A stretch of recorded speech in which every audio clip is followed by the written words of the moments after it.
എടോ ശാന്തപ്പ, ഇത് എവിടെയായിരുന്നു? എത്ര നേരമായി കാത്തിരിക്കുന്നു? ചടങ്ങ് നടത്തണ്ടേ? ഓ, നടത്തിക്കൊള്ളാമേ. ഓ കൊച്ചേട്ടാ, ഇപ്പൊ ചടങ്ങ് ഇരിക്കടാ. എന്താ എല്ലാരും വന്നില്ലേ? ഇനി ആരെങ്കിലും വരാനുണ്ടോ? വരാനുള്ളവരൊക്കെ വന്നു. നീ ഇപ്പൊ ആരും വന്നില്ലേലും ചടങ്ങ് നടന്നു.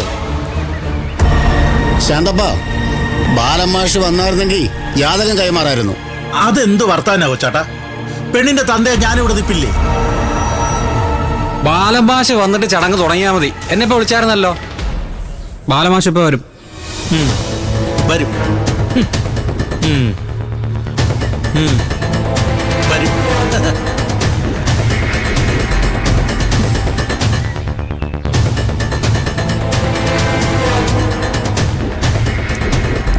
എടാ, എപ്പോ വന്നേ ഉള്ളൂ? കഴിച്ചിട്ടല്ലേ പോകത്തുള്ളൂ?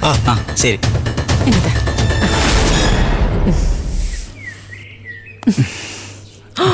അയ്യോ, ഇത്രയും ആഭരണങ്ങളോ?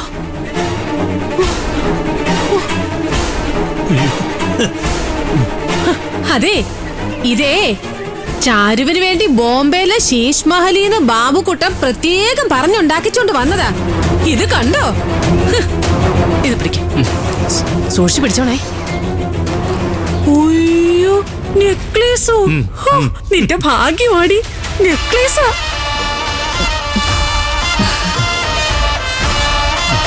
സമയം കുറെ ആയല്ലോ, ബാലമാഷിനെ കാണുന്നില്ലല്ലോ. ഇതിനൊക്കെ ഒരു മുഹൂർത്തവും കാര്യങ്ങളും ഒക്കെ ഇല്ലേ?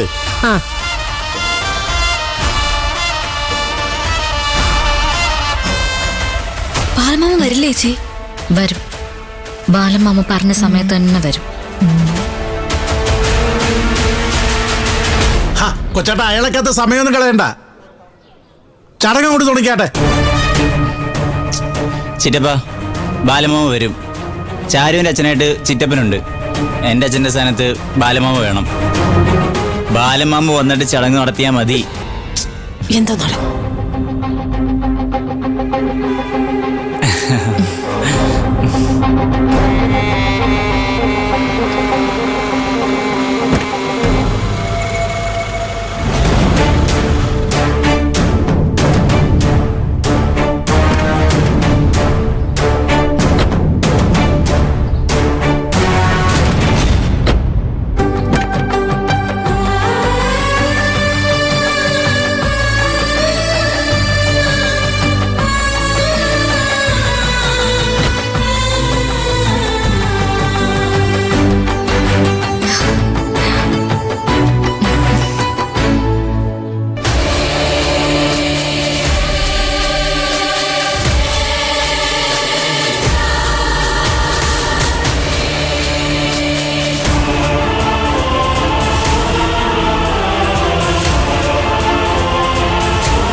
ഞാൻ വൈകില്ലല്ലോ മോളെ?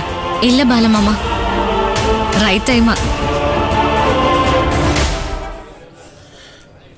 പെണ്ണിന്റെ മാമൻ എഴുന്നള്ളിയ സ്ഥിതിക്ക് നമുക്കങ്ങ് തുടങ്ങാം. പിന്നെ ഇനി നമുക്ക് ജാതകം കൈമാറാം. ഇല്ല പ്രസിഡന്റെ, എന്റെ കണക്ക് പ്രകാരം ഒരു 3 മിനിറ്റ് കഴിഞ്ഞ് ജാതകം കൈമാറാം.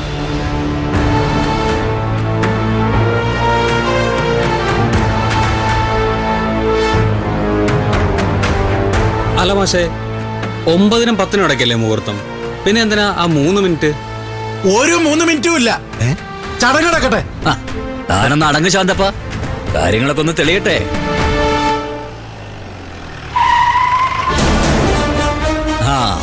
ഇപ്പൊ സമയായി. ഇതാണ് ചാരുമോളുടെ നല്ല സമയം. ദേ നോക്കിയേ.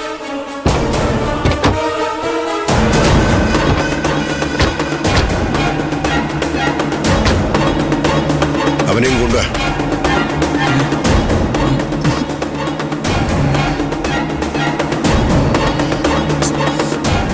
പോലീസ് എന്താ ഇവിടെ?